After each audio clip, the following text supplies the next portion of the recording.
Hello, fellow Megatennists, and welcome to another episode of Hello, fellow Megatennists. I'm your host, Larrue, and with me is Neb, Hello. Glib, and Spider. Hey.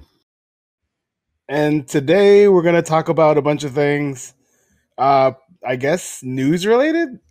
So many things, everything from Atlas and Sega Fest all the way to the Gomeden trademark. So let's start with the Sega Fest. Did you guys watch the live stream? No, it started a little too late. Like the stuff we wanted to care about possibly seeing started a little too late. I watched it, or at least tried to. I watched 5 minutes and it was all boring. Yeah, I watched. I didn't even get to the part where there was anything Persona or Atlas related. I just watched like the intro part and I fell asleep. So, yeah. But then I looked the news up, and there wasn't really much to talk about in terms of the actual stream. Did you pick up anything from the stream at all? Gleaned anything? I might get the Genesis Classic maybe if it's cool. Yeah, that could be neat. I mean, I already own Streets of Rage on like probably every platform possible, but having one that's portable and I could fit in my pocket is pretty good.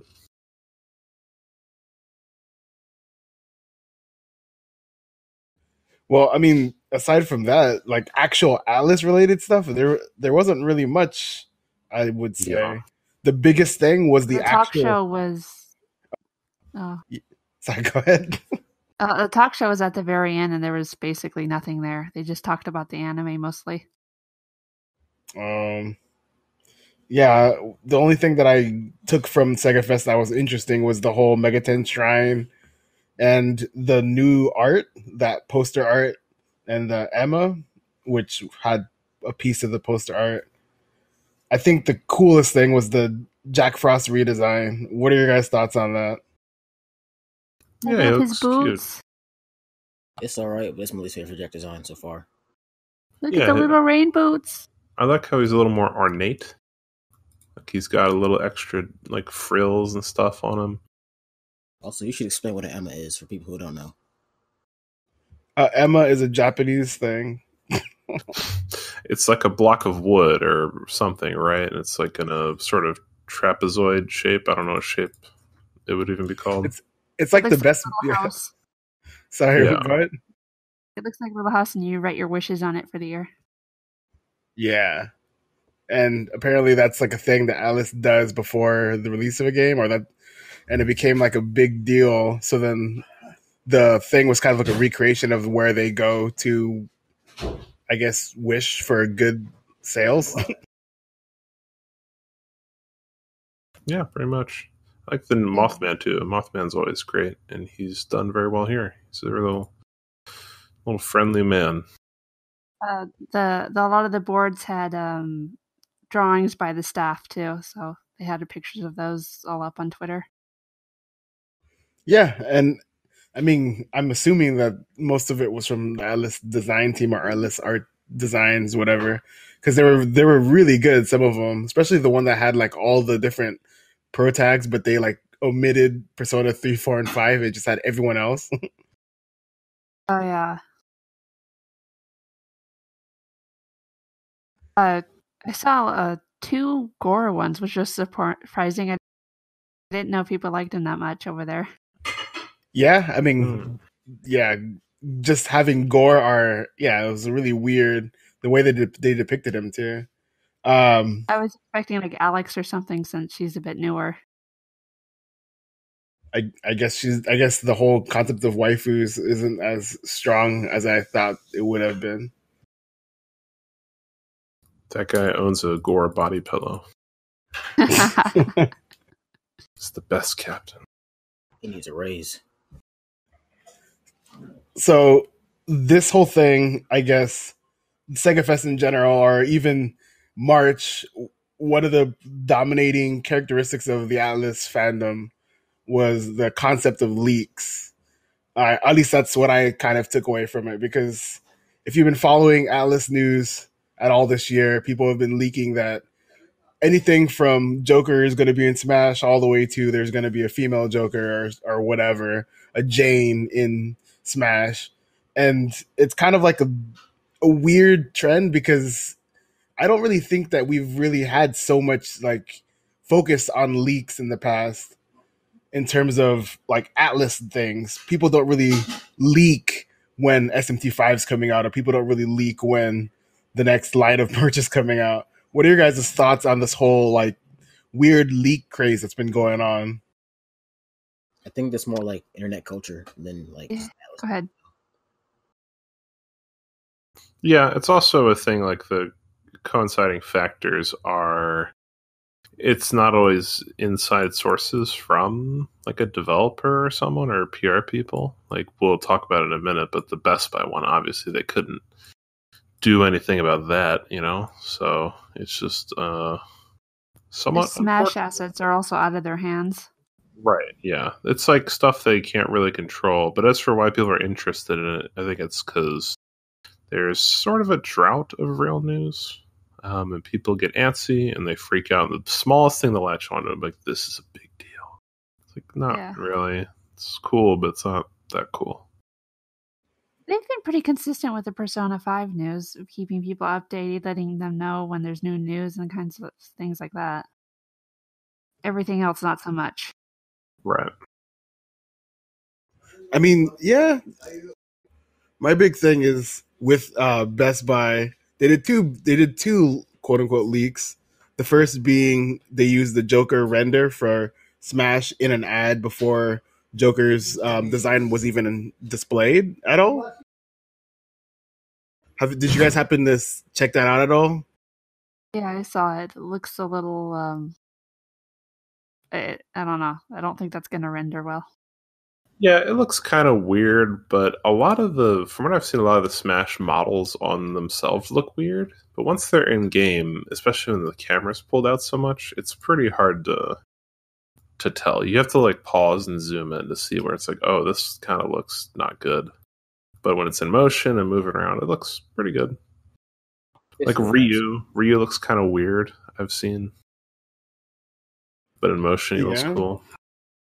I think it's whenever it's like a human-esque character or like or a more realistic or pseudo-realistic human character that it kind of does that weird thing. Because, yeah, I was like looking at a bunch of different models to kind of compare. It's hard to really get a strong opinion because like Best Buy took down that thing, and also the image that we had was like so low resolution, but it did look unusual.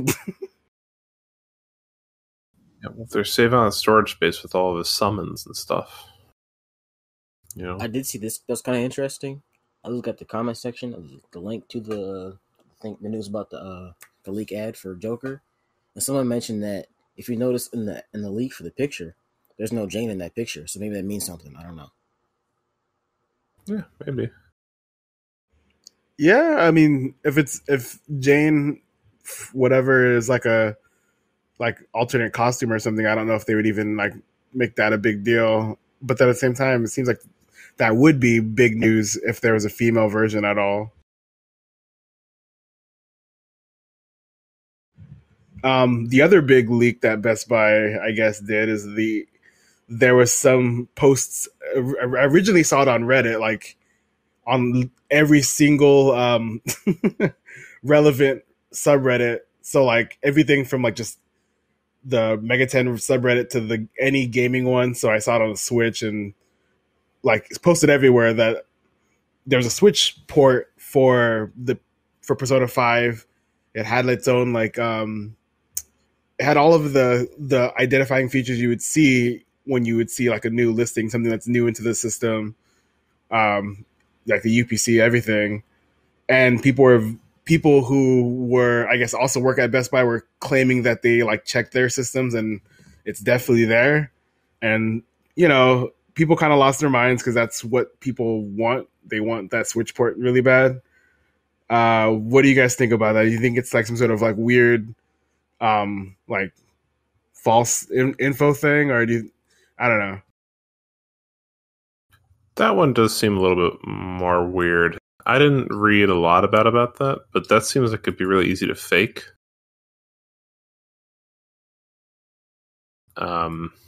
But I don't know. We'll have to see. Maybe this is related to one of the lettered releases they've been talking about, P5S or R or something like that.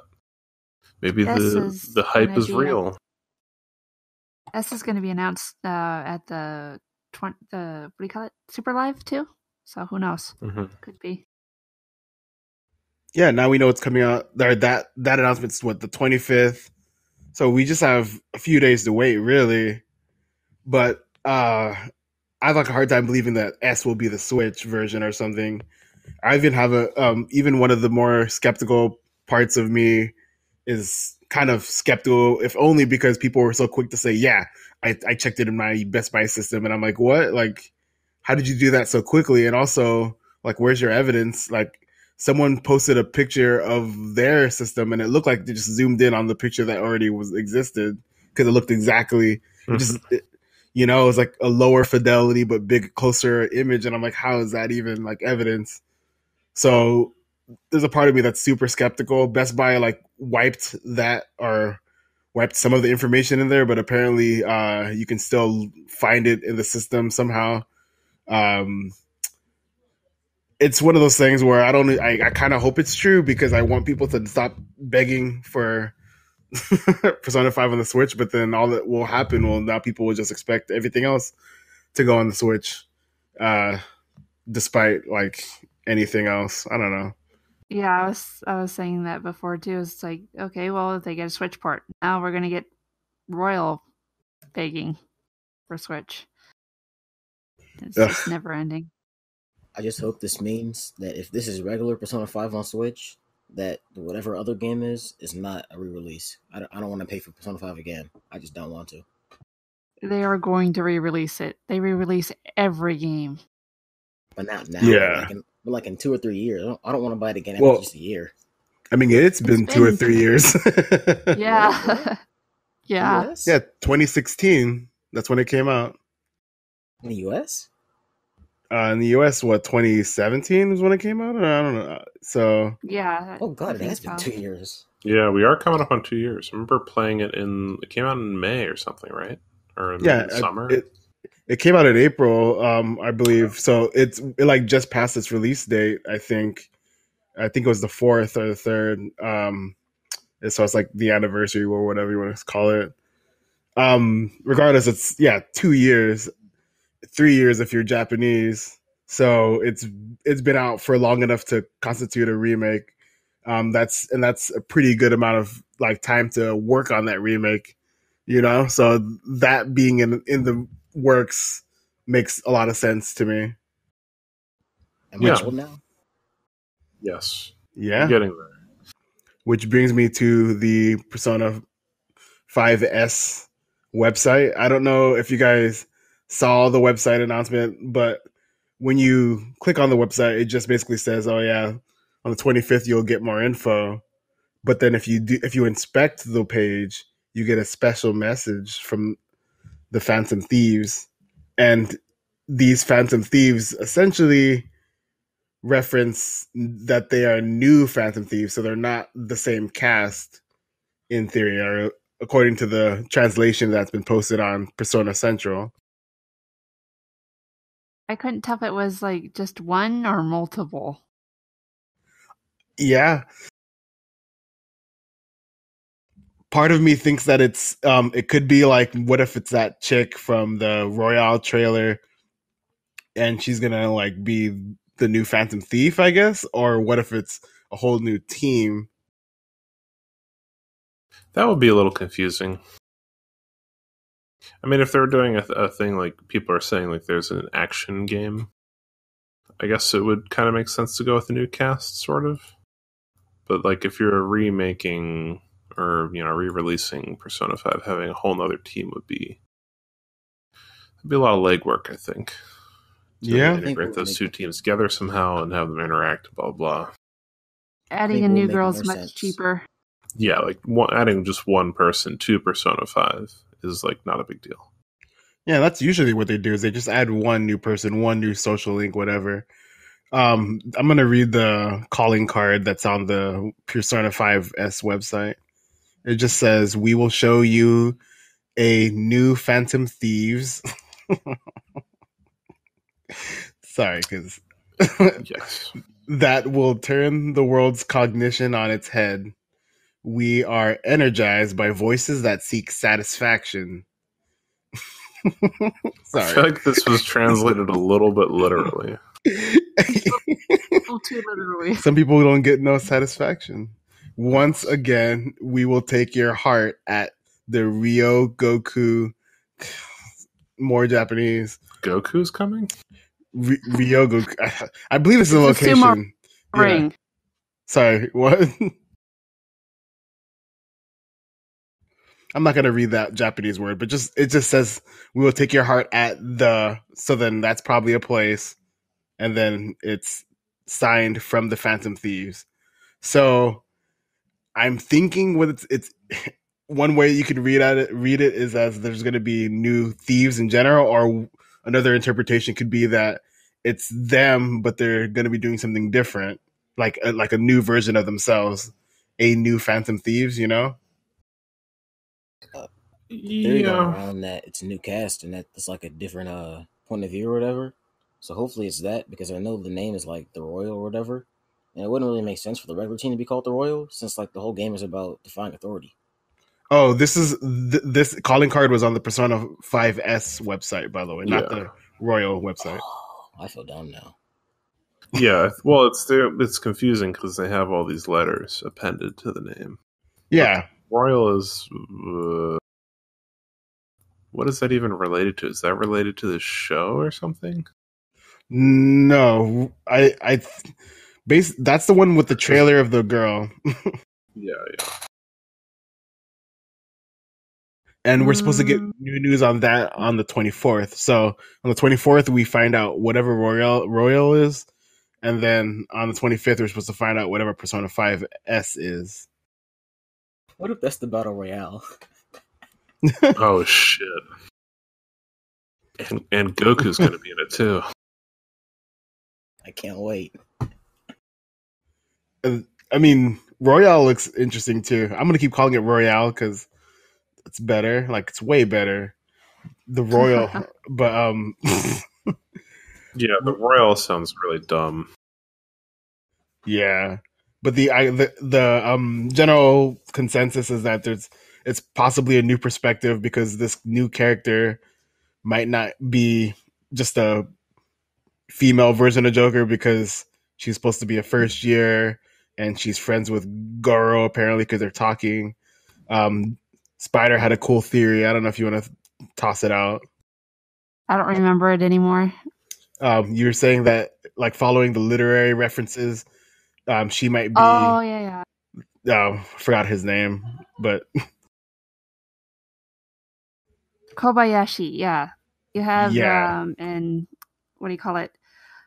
Adagawa Rampa's book, you have 20 Faces, which kind of is Joker, and then Akechi Goro, which is Goro. And Akechi has an assistant named Kobayashi, and he likes to cross-dress a lot. Oh boy. So some bait, some good old bait. Yeah, and then people can complain about this being. Yeah. Oh no. Well, that's what everyone thought was going to happen with Catherine, little Catherine, right? They thought she was going to be a dude or something similar. Yeah. Well, we won't get into that. Yeah, because otherwise it's not going to be a good podcast. But it's spoilers. Yeah, that too. But I really like that theory because I didn't really think about the whole the literary direction, how there's so much of it too. So if it just sounds like a good idea and it fits well, the whole Occam's razor of it fits really well, Yeah, I mean, I thought it was kind of weird how he had the two rivals going on there with 20 Faces being Joker and Akechi being Goro, and their roles being reversed in the story, but Kobayashi really wasn't there at all, even though that's a major character in the books. And for those of you guys who don't know, we're referencing the Japanese equivalent of Sherlock Holmes. So, what? Boys Detectives Club. Yes. And like, I really kind of hope that that's what it is. I hope that it isn't like just a female version of Joker, but we'll find out more. It's I can't think of a time where they showed a random character who ends up not being the protagonist of the game or a central character. So for all we know, this character could just be the Marie of Persona 5 I lean or towards Marie. Well, I mean, it'll be hard to top her because she was probably one of the best written characters in fiction. How about the Alex? oh yeah, the Alex of this game, you know, the most She's Or that one unwanted. girl She's, from like, Radiant just edgy. Historia. I don't know, the Radiant Girl. And then we had the one that was added in Devil Survivor 2 too. There must be a trend here. Yeah, the trend is stop. There's one more Persona 5 related thing I wanted to talk about, and it's Persona 5 was ranked number 1 most memorable PS4 game among 50 Japanese developers. So basically, they were asked, "Oh, what are some of your favorite, like, most memorable games?" And a lot of people, I think, 10 people mentioned Persona 5, which I forget how many people they interviewed 50. So for 10 of them to all be like, "Oh, Persona 5 so memorable," It was like 8. oh, 8. Oh, sorry. They named them off too. So Then the other ones that were like high scoring were Monster Hunter World, Nier Automatica or whatever, Bloodborne, and then the worst, the thing that makes me think Japanese people have no taste, Life is Strange. Also, What? Yeah, I'm looking I'm at this now. actually It's kind of surprised Automata isn't first. I could see Nier Automata being there, but I cannot understand Life is Strange. Like, That's insane. The And- Japanese are madmen. that game was old now too. It's kind of weird to put it up there. I think it's the second one or the second chapter or whatever. The only criteria they posted was what? It's just a PS4 game, and then just go wild. So whatever you remember the most. Number 5 though. I Is Detroit guess. Become Human. Huh? On the list is Detroit Become Human though. That's even worse. Are you sure? I'm looking at the list, and that's number 9 on my list. Oh, sorry. This is probably even better than this. We could stop talking about Persona 5 because so for the like 3 people who care about Death to Mint, which is the Shin Megami Tensei Deep Strange Journey manga, they actually announced the release date for the 3rd volume, which is really it's a super big deal because they were going like basically monthly releases, and then they suddenly just stopped and they didn't talk about it at all. But the listing on Amazon went up, and it's going to be releasing in June, which is really weird because that's a long time between from now until it's released. Yeah, but it's super satisfying I'm because surprised it's still ongoing. I think that this must be the last chapter, or maybe it's getting close to being over okay. because.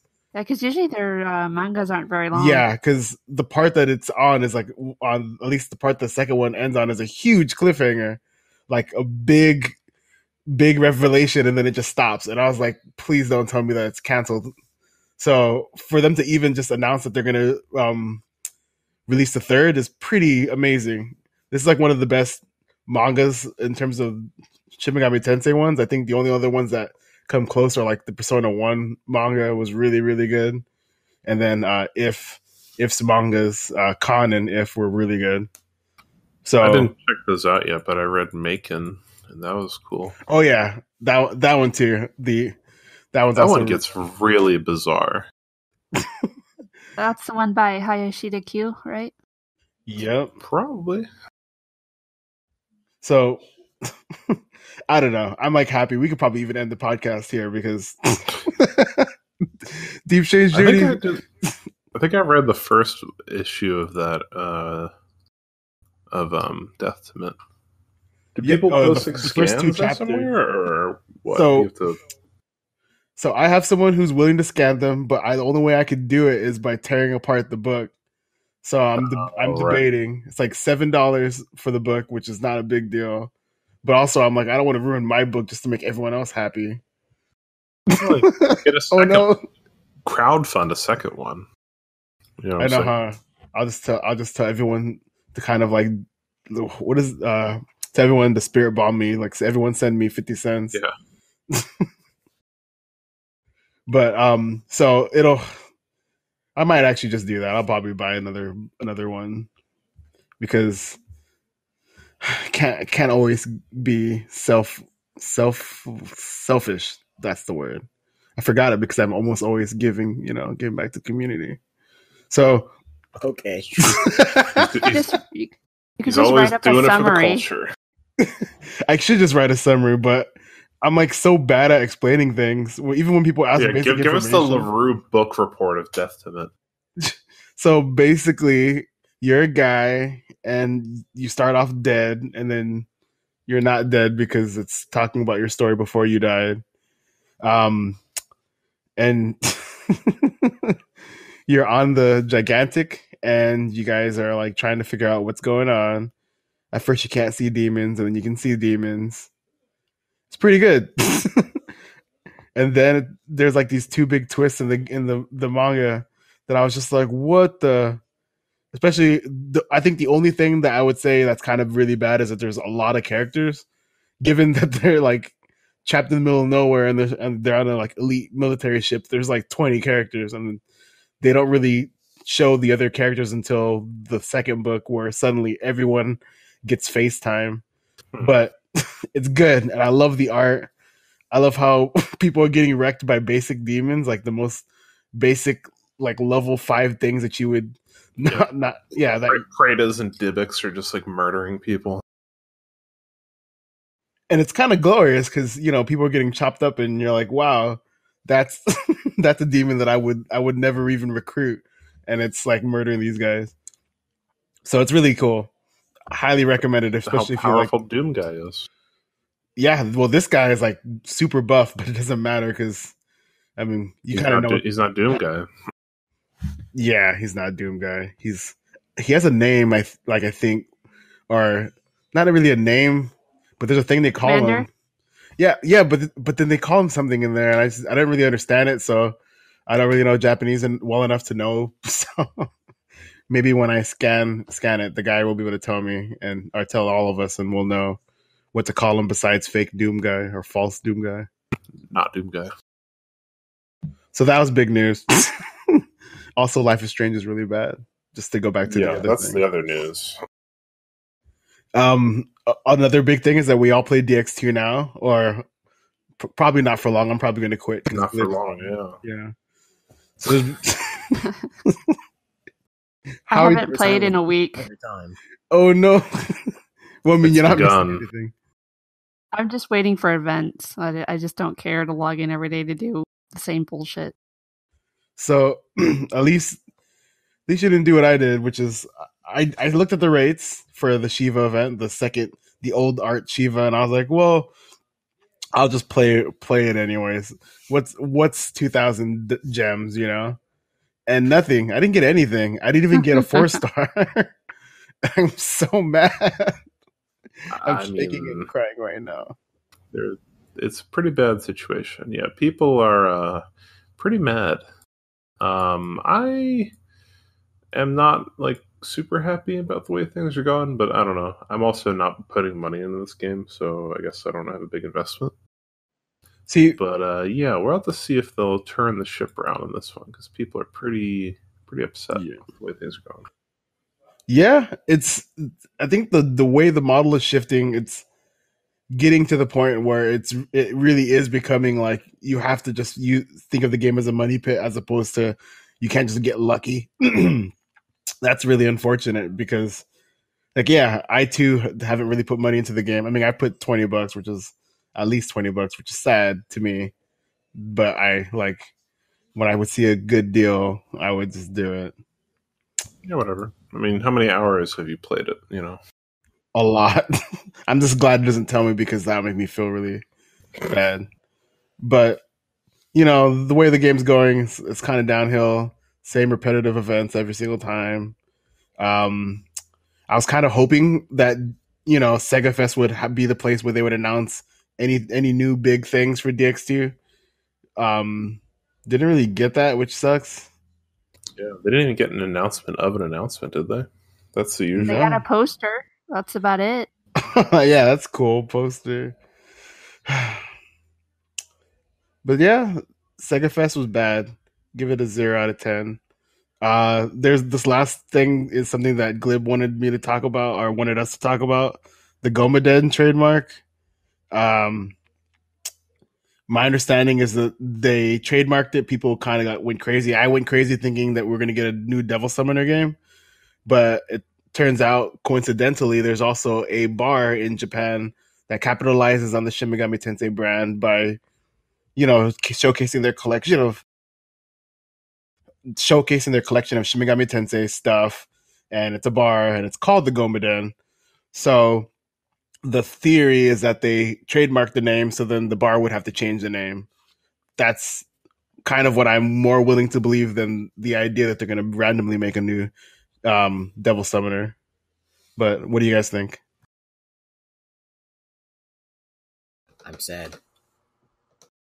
Yeah, I think I was like late on this news when it happened, so I like heard the clamor at the beginning and also the resolution. People realized it was just preventing the bar from opening or whatever at the same time. So there was nothing there for me really, and also I didn't even know what Gomaden even meant at the time. So wow, fake fan.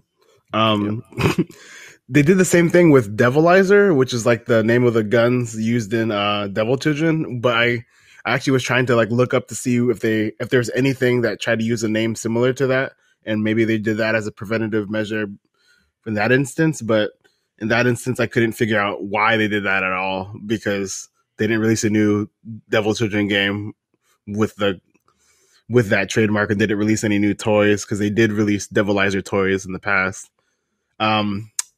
Sucks. Gomaden was just probably just for that bar, and that sucks. Well, this is a lesson in not getting excited for anything. Give it a shot. Yeah, and here is a topic that I wanted to talk about, and we'll see if it actually is good. Otherwise, Neb, you can cut it out. Great. So yeah, here's more editing work. Here's the topic of the day. The worst aspects of Megaten games that we don't want to see in Persona 6, SMT 5, RE Project Fantasy, or TMS 2. So what are some things you guys hate about SMT games besides the fact that they keep making them? Interesting.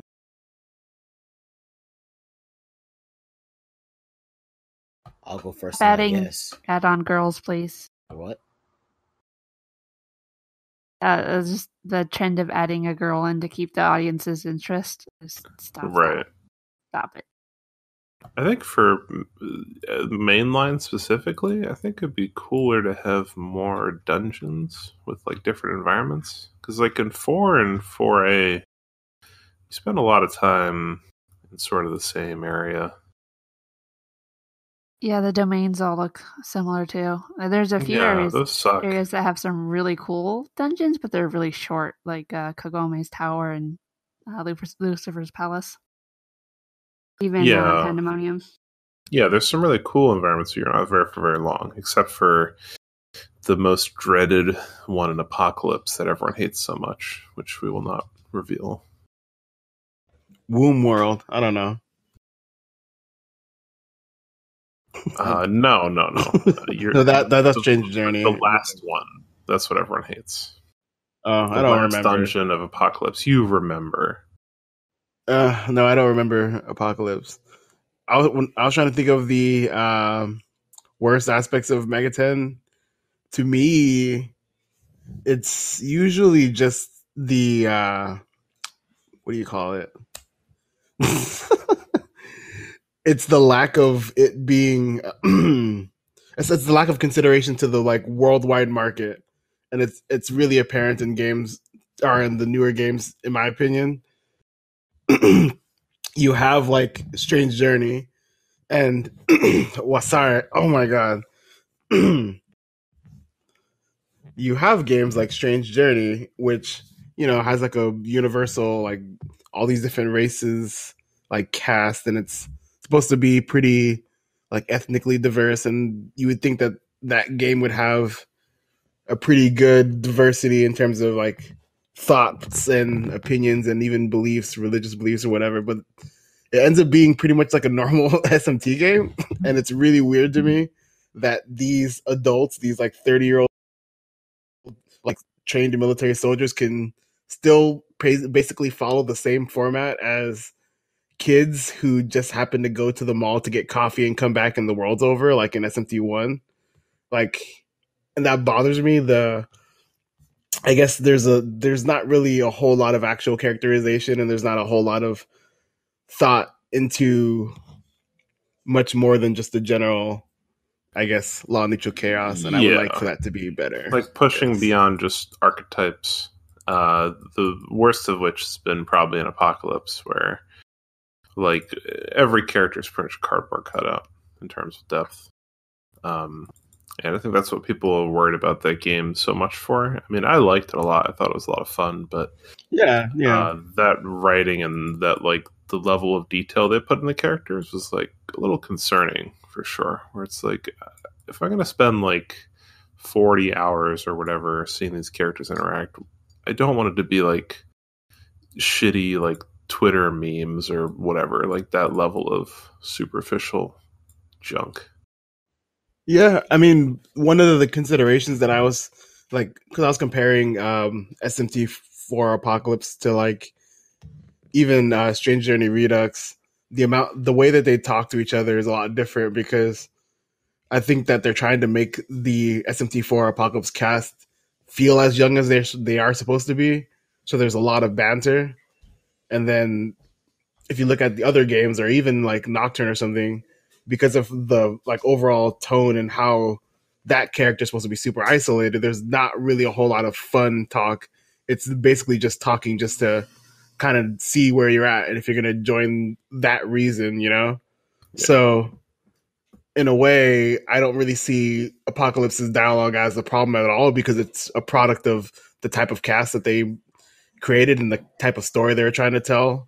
If they are going to go more isolated with like Nocturne for SMT5, then I would expect for it to be dialogue more similar to the way people interact with the protagonist in Nocturne, if that makes sense. That actually relates to my problem, though, because my problem with mainline is that a lot of characters you see, or the changes they go through, are like off screen, so you don't really see like how they change from a normal kid to like an extremist murderer.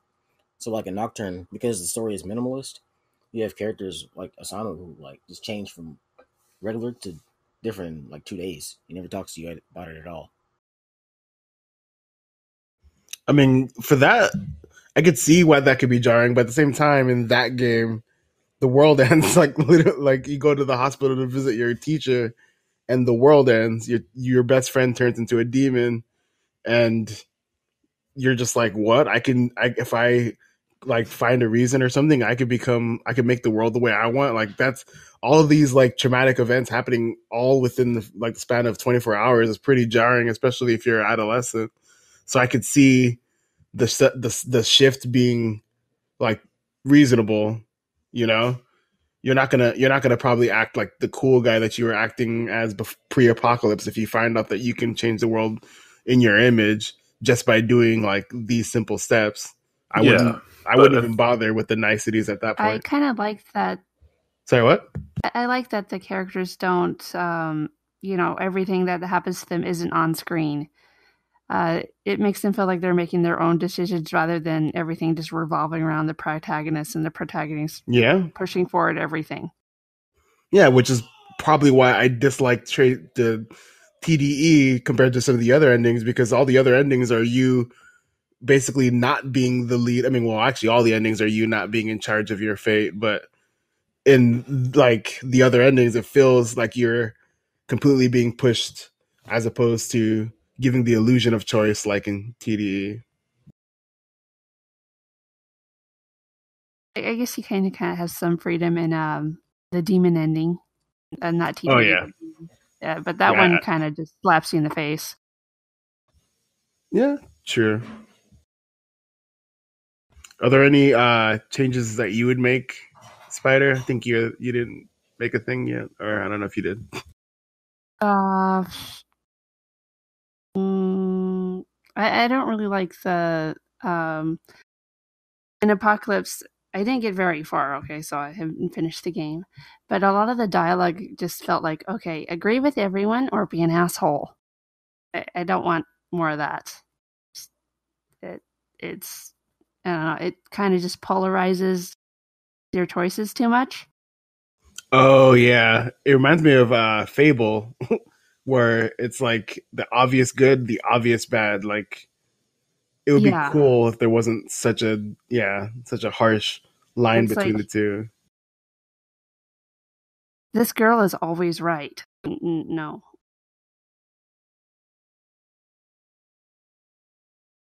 Yeah, we've talked just a little bit about this before of how like they don't characterize law and chaos or light and dark very well. It's like the dichotomy is just like stupid. Like I think I've said this before, but it's like the chaos, especially in the modern games. It's just like if you were like an edgy 15-year-old, like this is what you would say. You'd like in a public place to a random person, you'd like push them or something. It's like, why would you do that? That's not like self-determination. That's just being mean for no reason. Dix 2 had that too. In one of the what is it, chapter 7, if you take the alternate route, you have your character talking about, oh, I hope my demons are okay after you finish the mission, and you find out later that you're ripping off the demon's claw because you're now chaos. Yeah, Like, that was I mean, it's cool that how that resolved, that whole chapter resolved, but yeah, getting into that point was like, what is this? Why is this happening? Yeah, any other topics we want to go to before we get into questions or questions? Some people call them. No, I can't think of any other big news or topics that we can talk about because we're all out of things that we can talk about. Yeah. All right. Well, let's get right into it.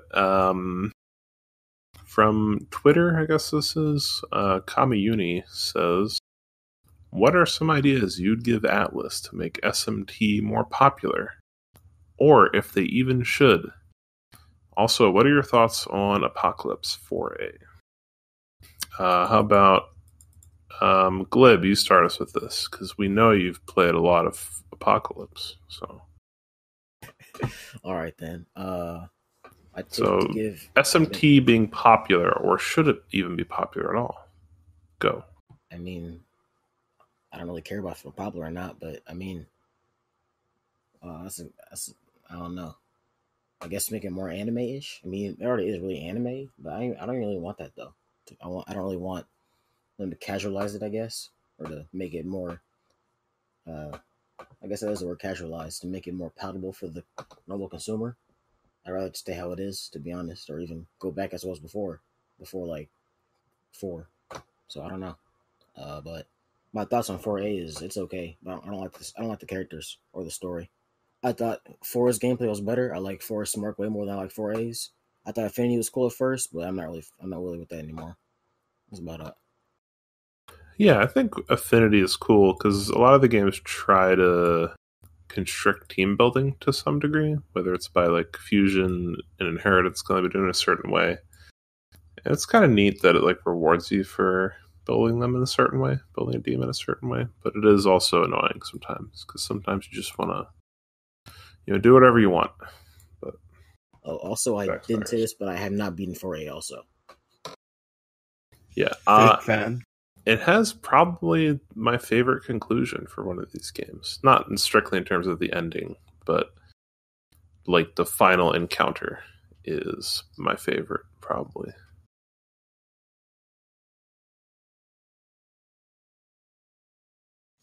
So I'm gonna jump in and say I don't really think it should get more popular, or at least it doesn't really stand for relevance sake in terms of its game design.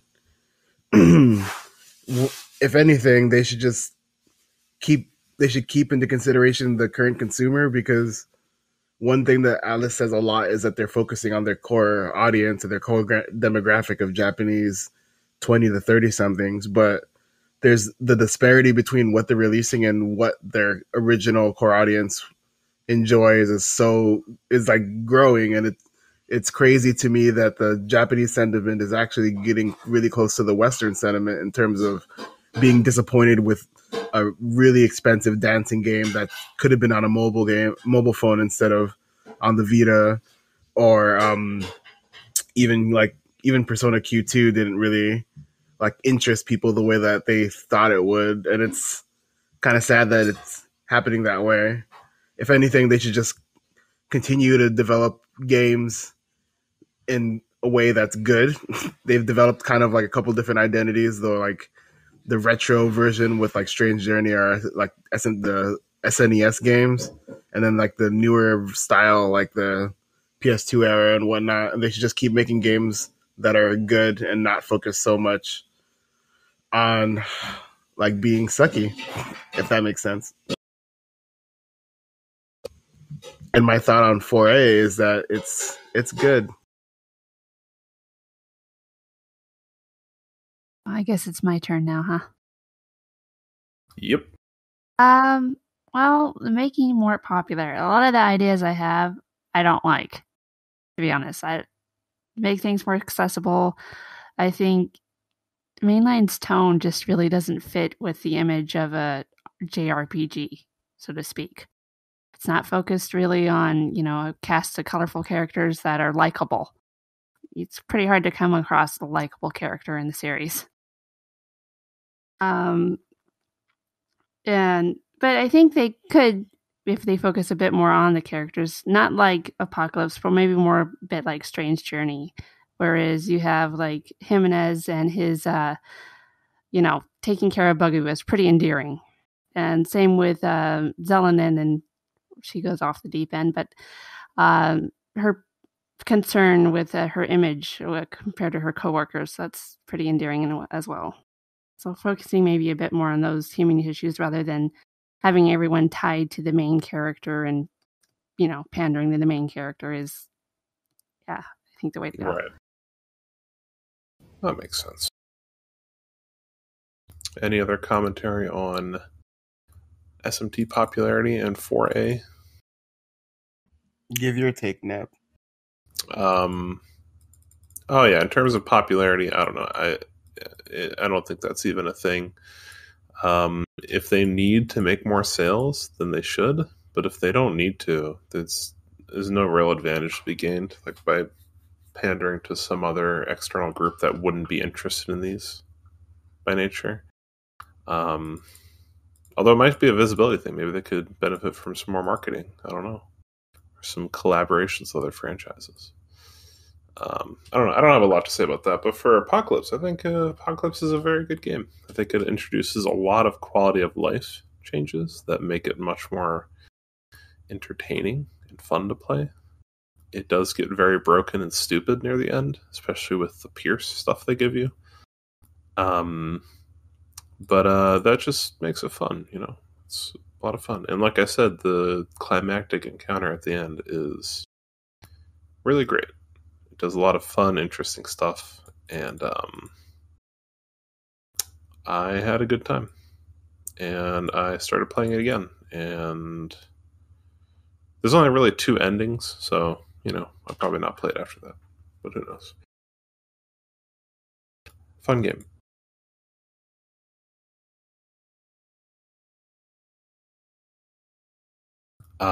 Next question comes from Hilda Lagos. Favorite bro character from all the franchise, which I guess is just saying every possible game, but there's not even that many. There's enough bro characters, I feel like. There's at least 6. All right, list all of them right now. So you have Junpei. You have the Junpei from Persona 4. Then you have the Junpei from Persona 5. I think he's Yosuke, and I think Ryuji are the characters you're referring to. And then Desu has Atsuro, and then I think Joe is in Desu too.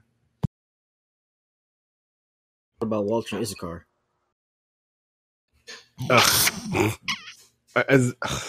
Shut up. I mean, Issachar is kind of a bro, but he doesn't. Well, you know, I don't want to spoil anything for anyone.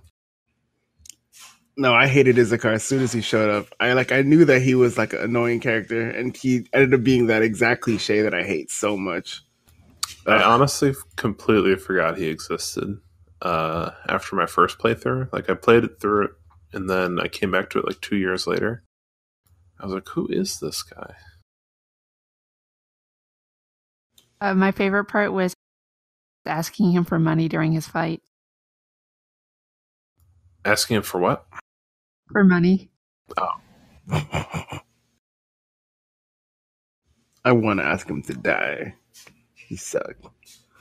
My favorite bro, though, is SMT1 Law Hero when he comforts you about your mom What? dying. It's not It's a bro. very heartfelt.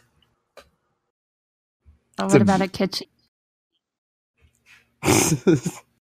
I guess he's more of a rival, but still. Yeah. Is Kanji a bro character? Because he was cool. See, I think the bro ones are like the ones that are like... It's like the archetype of Junpei, yeah. Yeah. They're like idiots and like hot-headed and always your best friend, and they hang around you, and they have no life outside of you, essentially. Yeah. That's why Atsuro is my personal favorite, because he cool. Says LOL. Shit. He's cool, he's loyal and smart, and he knows that you're going to be important, so he just doesn't question anything because he knows that you're right no matter what you do. And you got to like that unflinching loyalty. You only see that in so many Reichs. If that's the case, though, I hate all of them. There you go. Oh. Hey, Junpei has a spine. Yeah, Junpei is number 2, but Atsuro, I like Atsuro. Because unlike Junpei is just the bro, but he has no brain or anything. He does good with that Hot Topic girl though. That actually reminds me of something I don't like about Persona 3. Because when in the beginning of Persona 3, well, not even in the beginning, just like in every part of Persona 3, when you fight a boss, like the main storyline bosses on the moon, it'll split your party up. So because I'm the kind of guy when I play RPGs, I like having my party at the same level across the game when I play it. But it'll split your party up for story reasons. You can't even decide, you can't even choose between them, and it just really makes me mad. I don't like that. Yeah, are you talking about level disparities specifically? Yeah. Yeah, I don't like that either. There should definitely be XP sharing of some kind so that you don't have one guy that's useless and you have to grind up if you didn't use him. Yeah. Don't like it. Who's the bro character, Neb? Whatever. I'm going to say Kanji, even though he doesn't fit and he's technically not a real answer. He was cool. He's a cool guy. I mean, he fits. He's your bro. He's dumb, hot-headed, loyal to a fault. Yeah, that's like everybody in Persona 4. Right. Except Larrue. She's not hot-headed. She's very reserved. Who? Larrue. That's the joke name for Yukiko. I've never heard that. People made all these edits of the Persona 4 manga. And there's one where they're sitting on a bench together or something, and she has all these word bubbles, and someone photoshopped him being thinking over them, and she's telling her whole backstory. He's like, I can't even remember this woman's name. Why is she talking to me? Is she Larrue? Doesn't sound funny. I don't like that. I'm not doing it justice, but some of them are kind of funny.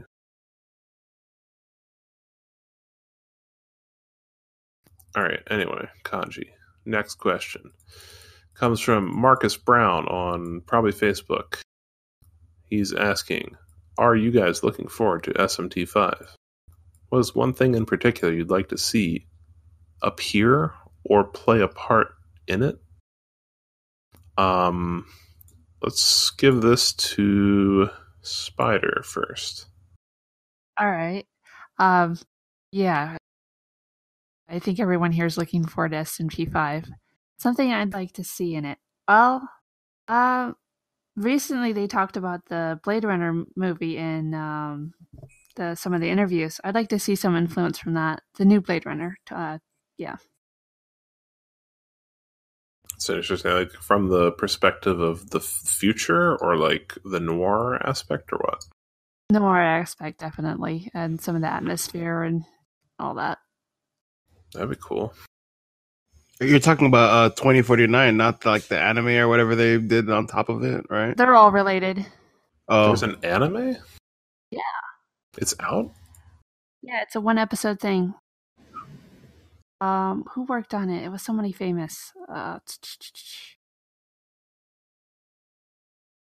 This sounds really familiar, but I don't know. It's really weird. It's called Shinichiro.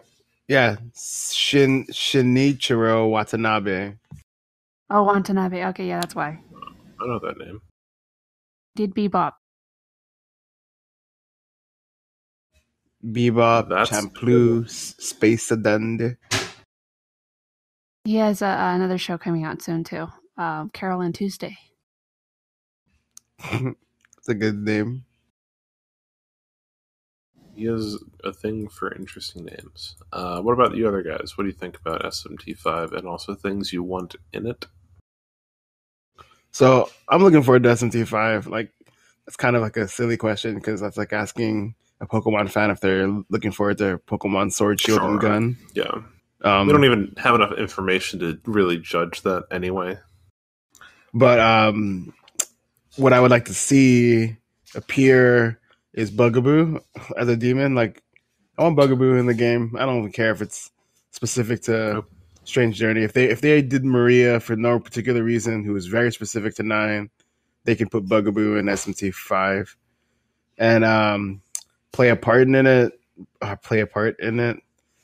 He already did that in Strange Journey. Stop it. No, I'm saying I'm trying to like answer the second half of the question. And I thought you were saying you wanted him in the game and also to play a part in it. No, I want him in the game, but I would like for that whole overarching story thing that they're kind of continuing with Apocalypse. They kind of like added to it. I would like for that to be a big aspect of the game, or at least towards the end, because they have like all these like weird connections to each other in a way that's interesting narratively. I would like for them to continue doing that, especially with the whole now that they've kind of explained more about the axiom or whatever you want to call it.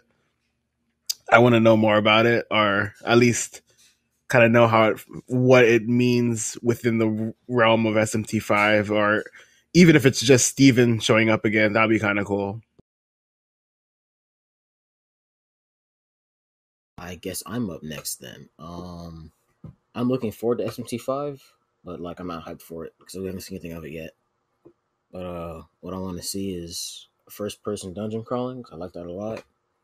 But I'd also like the setting to be before the apocalypse. I think it might be that because like the trailer when they showed the kid getting eaten by the stuff, that felt like it might have been early in the apocalypse. But like what Larrue was saying about the Great Will, the Axiom, that'd be cool if they showed more of it, but I don't want them to actually like visualize it. I feel like most of the mystery behind it is that we don't really see it. It just kind of yeah. I think they even say something like only certain people can even hear it, and it's like they say hear instead of understand, which is a good like nitpicking of words because it makes it even more mysterious and interesting. Yeah. I'm also looking forward to it, I guess. Again, there's nothing really to judge it on either way. As for what I'd want, all this talk about the Great Will and stuff makes me think it'd be cool if there was a cosmic bent on it. Sort of, you get a little bit of that in Apocalypse, like with the whole world being remade and all that stuff. So maybe a little more of the higher scale, greater stakes than just the world might be interesting, but you also run into the risk of, like, if you push the stakes up too far, stuff after that has to be toned down or brought up even more.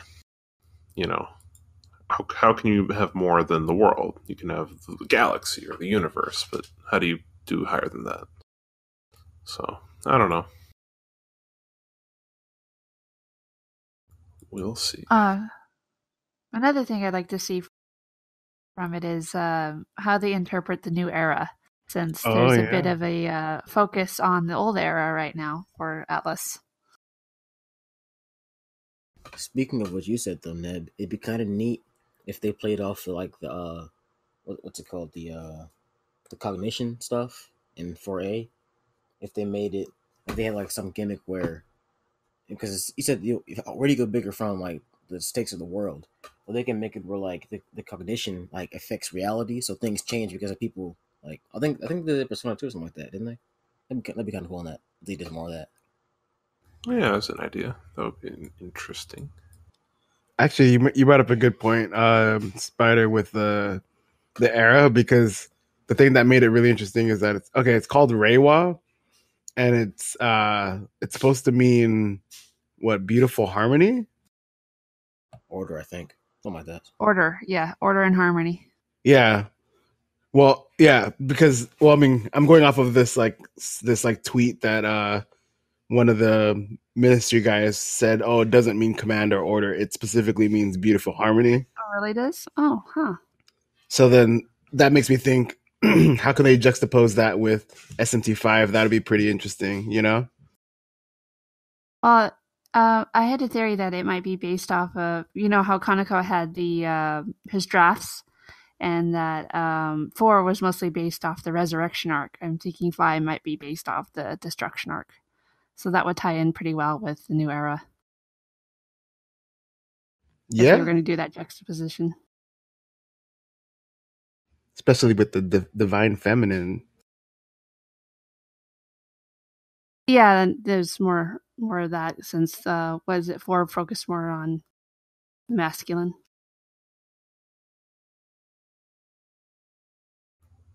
Well, moving I guess on. kind of Redux. Sorry. So no, I guess Redux kind of focused on the feminine too a bit, but you know, we'll see. Redux doesn't count. It doesn't even exist.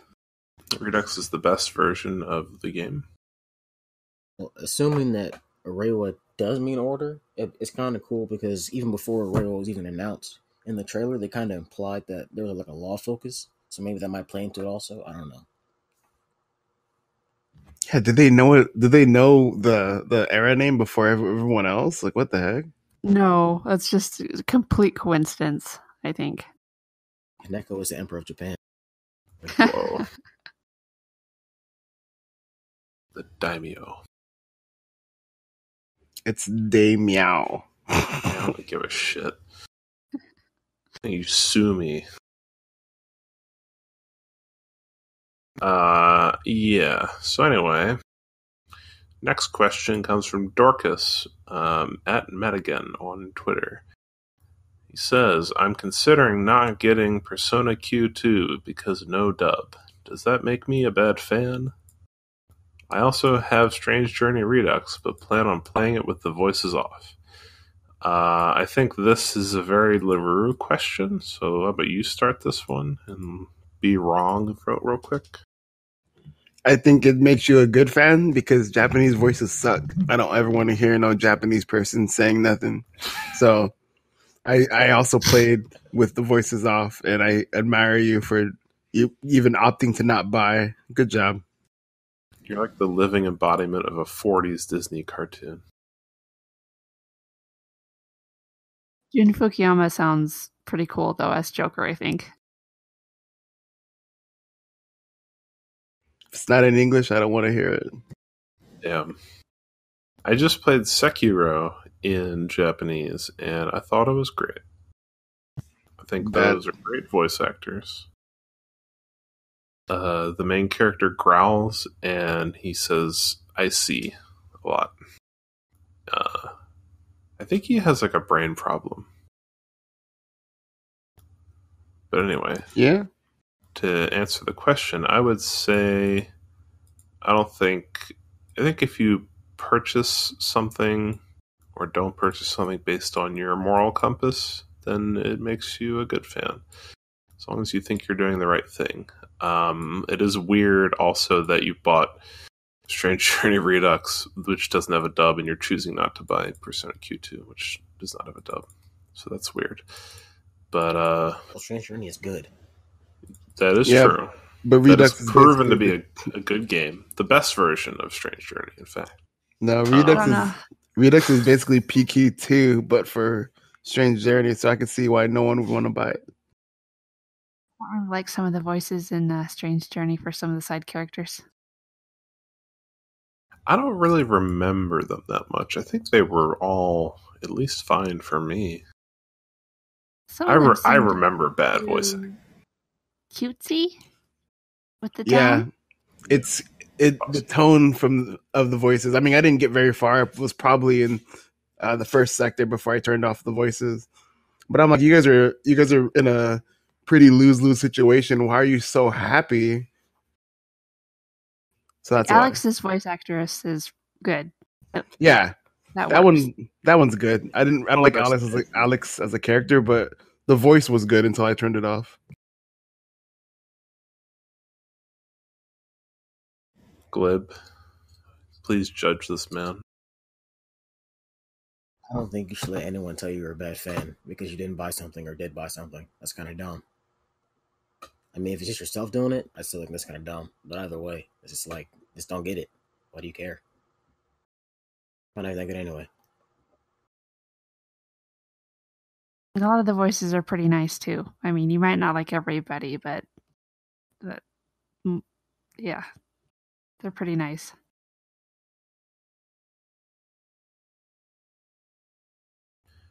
Yeah, it seems like kind of a non-issue, but just do whatever you think is correct. Up next, we have the Seb at Dolphin Catcher on Twitter writes in with 4 questions. He says, feel free to take any or none of these. I think we will try to do all of them. Number 1. Who would you want to cameo in SMT5 a la Nocturne? Which I assume he's referring to Dante, the infamous featuring Dante from the Devil May Cry series meme. Or Bayonetta from the Bayonetta series. There you go. That's right.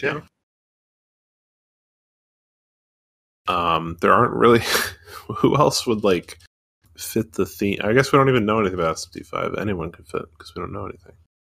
Bob the Builder could be in there, and he would, thematically be consistent. I want Ash Ketchum as a cameo. Actually, I changed my mind. I want Goku. So we talked about it earlier, and now I want Goku.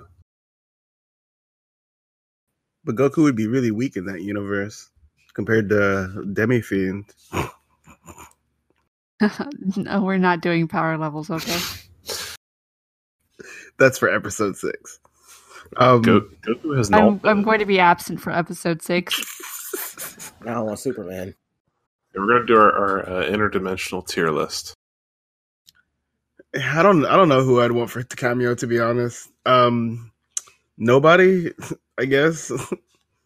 Yeah, I think I would prefer no one. If you want to do a re-release at some point with a weird cameo from another game or series or whatever, that'd be cool. If it was from within the SMT franchise, I guess that would be kind of cool.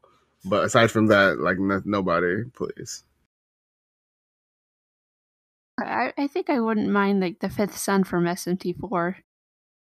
That might be interesting. Yeah. It would be kind of neat if, assuming that the Tokyo in that game is ruined, they could have dude from Strange Journey come in and think that it's another what are they called again? Sectors? They might think a sector and be attacking people because the last game that came out was SJR, so they could do a tie-in, I guess. I don't know.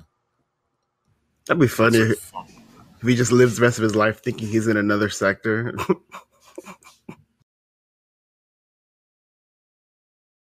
It's kind of actually terrifying, low-key. 10 years into his marriage, this is another sector. our world is just a sector. Yeah. Yeah, I guess not a whole lot here. Anyone else have any ideas for SMT5 cameos? I'd rather not have one, to be honest. At least from another franchise. Maybe within the franchise, yeah, fine, but only if it just relates thematically. I don't really want a accessory. Steven. Just make Steven the guy, and That's not a cameo. He's from the games. but his cameo will be him, but standing up. It's in reference to He already did SMT4. Already did Have that. Johei again. He'll Right oh out? yeah, have Raido come up, or the Although, Raido with you know, with the car. Speaking of Steven Standing, that DLC already sets the precedent for including previous mainline characters. So maybe it will happen. Maybe someone will show up again in 5. Who knows? Maybe they'll add Doom Guy since they forgot him. That would be good. Or just make him the protagonist again, just for no reason. You start off as a child, and then it becomes a grown man with a gun. Instant buy. That'd be cool. Like basically that The that anvil death- just drops on the child character. And Doom Guy steps out from the bushes. He's, I'm taking over. This is my I game. do hope they have the Demonica outfit again, but not as expensive as it was in 4. Yeah, that would be cool. Yeah, for gear. Yeah, I'm interested in seeing what that game will look like. I'm hoping it'll look really cool. Don't worry, Spider. If Persona 5 is anything to look at, you have to pay real money for it, not in-game money. Yeah. Speaking of gear and dressing up, question 2 from the sub is: would you buy SMT Pro Tag skins for Joker in Smash? I'm going to immediately, I guess, quash this sort of, because there's no doubt for sure, like, he's going to use personas as his attacks, right? Like, he's going to have Jack Frost do Bufu or something, right? For at least a couple moves. seems feasible. It would be a monumental effort to reskin all of that, I think. And if you didn't, it would be weird having Demi-Fiend summon Jack Frost when he's, like, a buff brawling man. And all the movements too. Joker moves in ways. Yeah. The other Demi-Fiend, characters like, do not. slinking around and having a knife. It would be weird. You just made the game way more interesting to me. Demi-Fiend with a gun. Do you imagine Aleph moving like that? Yeah, with this giant ass ARM computer, disco pants. Yeah, it's an awesome idea, but it's not going to happen, I don't think. I would absolutely buy a skin that involves all those characters having guns and knives and Jack Frost summons, but probably not. Yeah, you took the words out of my mouth. I have nothing to add to it. Yeah, I just wanted to wrap that one up. Just crush all of your dreams real quick. Anything else on that? Anyone? No. Okay, cool. Nah. Third question in a series of 4. What do you think of the 4 Apocalypse endings? I think we touched on this a little bit earlier. We should not spoil anything, but I think we can talk at a high level on some of this. I don't remember the endings off the top of my head, so I think that they're forgettable. Well, there are 4. 2 of them are not real, so we're not going to even 5. discuss them. They're basically bad endings because you don't even get to experience the final dungeon for sure, and maybe even the dungeon before that, I think. I can't remember exactly. Yeah, don't do those. But the main 2 are, I guess, described as light neutral and dark neutral, as opposed to just regular neutral. And I don't know, I guess the endings themselves are neat. You'll get a lot of catharsis out of it, depending on your feelings for the characters, the cast of characters. because things happen to them one way or another. But yeah, it's all right. It's cool. Mostly, again, I'm gonna reiterate for the 5th time.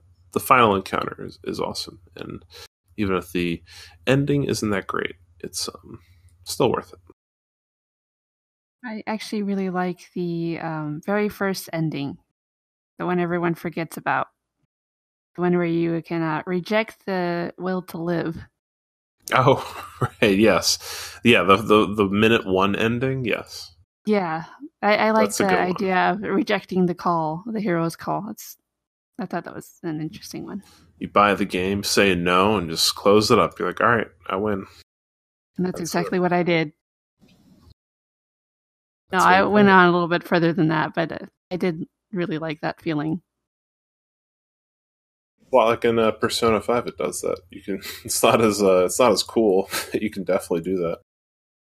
Yeah, there's a couple other games that have done it too. I just really liked it done in Apocalypse. It actually felt like it had weight, whereas the other games it's just like, oh, okay, you just want to be, Yes, you know, you're literally obstinate. in hell, and then someone's like, "Hey, yeah, I got a good laugh out of that one." Yeah, Glib didn't even play this game, so he can't speak on it. So we'll go on to the next one.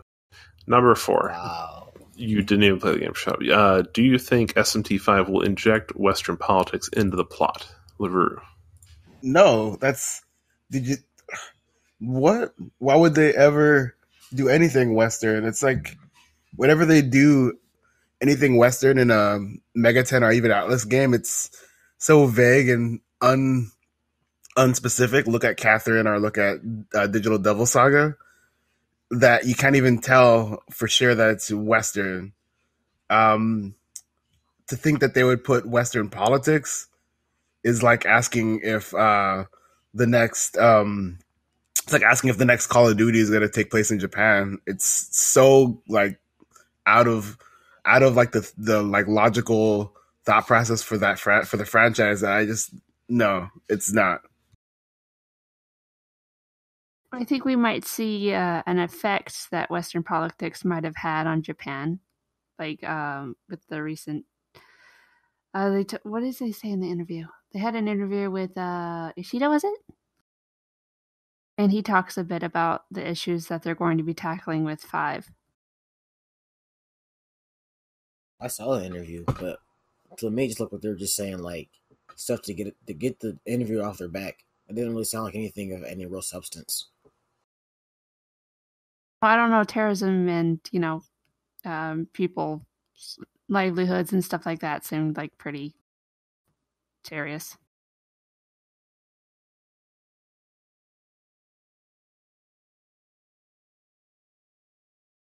Yeah, All right. I don't think this will happen. It doesn't seem like a likely thing that'll happen. They don't really have any cause or motivation to make a big deal out of it. But it'll be interesting to see what happens. Who knows? Certainly not us. Yeah, so we got those 4. Thank you very much for the 4 questions. It's good variety of different things. And we got a couple more left. Next question is Clayton Freund on Facebook. He writes, who's law, neutral, and chaos? Bonus points. Add light and dark to the mix, which I think he's referring specifically to us. So he wants us to alignment chart ourselves. And I'm going to let Glib start with this process. This is a war of law, first off. Glib, you're chaos, obviously. You're like chaos light. Hello? Okay, you're probably Pieces. neutral light. You're definitely not law, though. Have you ever pirated anything ever, Glib? You can't prove that. All right, then you're chaos. You're chaos. Wild. So there we have it. Wait, actually, if you're going to alignment yourself, what would you say? You were law what? Again? If you were going to alignment yourself, you would say you were law, and then what would be the secondary part, light or dark? We dark law. We killing all the unclean ones, bro. They all gotta go. Okay, so you're chaos. What about you, Neb? Who? You. What is your thing? I don't know. Probably true neutral. Only just because I think I'm always right and the smartest person ever. And like, if you adhere to any of these other ones, you have to like for law, like God is in charge, and chaos, it's like some strong guy or whatever, like some stupid broken demon who has like 1,000,000 damage. That's bullshit. So I'm smarter than either of them. I know the real path, so probably like super neutral. What about you, Spider? Neutral? Yeah, neutral. There you go. Yeah, I don't really know. I don't really fit law or chaos at all, so just plain old neutral. No resolve. Disgusting. Nope. I put myself in neutral too, to be honest. Sometimes light, sometimes dark. We need to get an edgy chaos host on the show to balance it out. Yeah. Someone who just says racial slurs like every other word. Because no one can control what they do. That's Glib. Glib, you gotta make a chaos heel turn for the narrative. Don't show up to Megatennists episode 6. Yeah. Is this a school shooting reference? Is that what you're doing? I think so. Well, there goes our subscribers. They're going to unsub. We've done that before. We've done it the past 2 episodes. I was going to do one in the If episode, but I forgot. You can't be mad at that though, considering let's look at the roots of the franchise. Like you can't look at the first Megatennists OVA and stuff and be like, and then get mad at that. Come on now. I couldn't even finish that. Yeah, I mean the original source material, that kid is basically a school shooter, only with demons. Yeah. He's like the worst. Instead of buying an AR-15 7,000 rounds, he just summoned Loki or whatever. It's like actually, he just has like Loki just go around raping all his classmates. That's how the Japanese do it. They just bring demons in. They don't have guns, so they've got to do the next best thing. So that's a good question. Who's the worst protagonist? And that's that guy for me. He deserves to die. He's pretty awful. Usually the other characters are ambiguous in whether you think they're good or bad, but no, he's awful. Okay, at least we know that. Yeah. Can't remember his name right now, too. Nakajima? Yeah. Yeah, that's the scumbag. So anytime anyone really likes him or likes that game, I'm kind of like, you're a school shooter too. That's the litmus test. That's what law enforcement professionals are going to use. Yeah, I mean, because in terms of all the other characters, like Spider was saying, they all have like a thing. He's super unlikable. He's pretty straightforward in terms of his lameness. What kind of person goes, I got picked on, I'm going to summon some... I mean, besides Hajima or whatever from SMT. I mean, he's literally the bad guy, so what does that say? Which reminds me, I actually started to replay that on the flight, and I got to the second place, but I did it with Charlie. It's slightly better with Charlie, just a little bit. Still bad though. Yes, If is still a bad game for anyone wondering. I know you tune in irregularly. I almost said weekly, but this is definitely not weekly. To check if is a good game, but it's still not. So please check next time, and we'll let you know. But Charlie's interactions are funny because in the beginning when you try to leave and those guys are like, you have to follow the rules, we're whatever. He'll just be like, why do we have to listen to these guys? But then he'll do it anyway. I'm like, dude, if you're supposed to be Mr. Rebel, why aren't you trying to rebel? I guess he doesn't want to get his ass kicked. True. That's chaos for you. Yeah, that's law too. They're both Ooh, losses. burned. Neutral for life. See, knowing that there's 3 neutral people, that's why this podcast is so good, because you have 3 times the logic and then 1 really illogical person. It makes sense if you don't think about it. That also helps. All right, final question coming from YouTube from a guy whose name isn't listed here. YouTube man. Oh, he writes it's Rahul Ghosh. Oh yeah, he's written him before, I believe. Why does Larrue hate Rido? Is that the sort of approximation of the question? Yeah, I actually don't remember what we talked about in the last episode, so let's just pretend that it's either talking about Rido the game or Rido the character. If it's Rido the game, I don't hate the game. I like Rido 2 a lot. It's like one of my favorite of the Megaten games. The first one's pretty dry or rough because it's an action RPG and it's not as fluid as the typical gameplay, so it's really stilted. But it's really fun, and the music is really good because it is basically Meguro doing what he always does, which is jazz. So, good. And then if it's Rido the character, it's not that I hate the character. It's that he shouldn't just. I don't like that people love him despite his lack of characterization, and I don't like him appearing at everything. If people are going to make a new Devil Summoner game, he shouldn't be the main person. He shouldn't because there's already a lot of interesting Kazunoha stuff going on. So it's weird that they'd focus on this one uncharismatic character for so much just because he looks cool. Yeah, even though all he's doing is wearing a uniform, whatever. Looking cool is like an important part of the job, though, you know? It's like the Boba Fett thing for Star Wars. He's like a huge character, and he sells all these toys, and he doesn't even have like a speaking line. He speaks like once or twice. Yeah, but Star Wars people are pretty low IQ. Not as low IQ as JRPG fans. Come on, let's be real. If you like Rido, I guess. I don't know.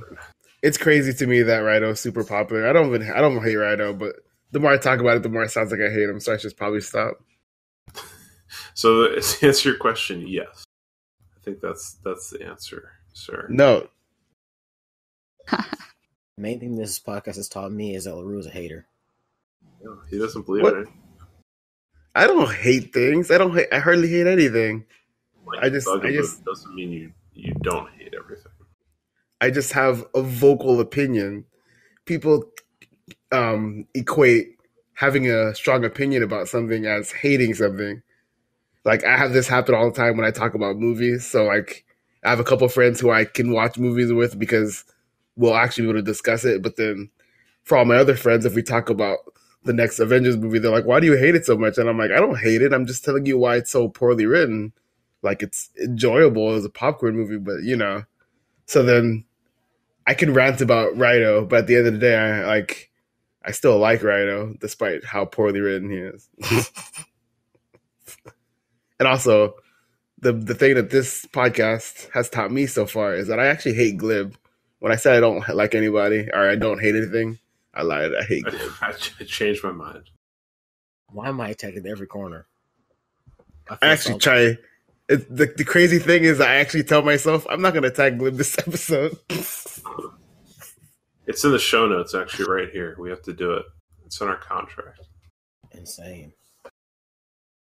But my favorite to you, Glib, is I never will say Spider's name the way I said it that one time. So, thank you. I appreciate that. I almost did it right now, but I won't do it. So, don't do that. Like one syllable. Yeah. When there's multiple, you can draw whatever. Forget about it. I don't want to get off topic too much. I think that wraps up today's episode or tonight's episode. Thanks for listening to Hello Fellow Megatennists. Again, I'm your host, Larrue, and with me is Spider. Bye. Neb. See ya. And Glib. Say goodbye, Glib. He's eating popcorn. I think he's bad. Goodbye. That's adorable. All right. Did a bumble.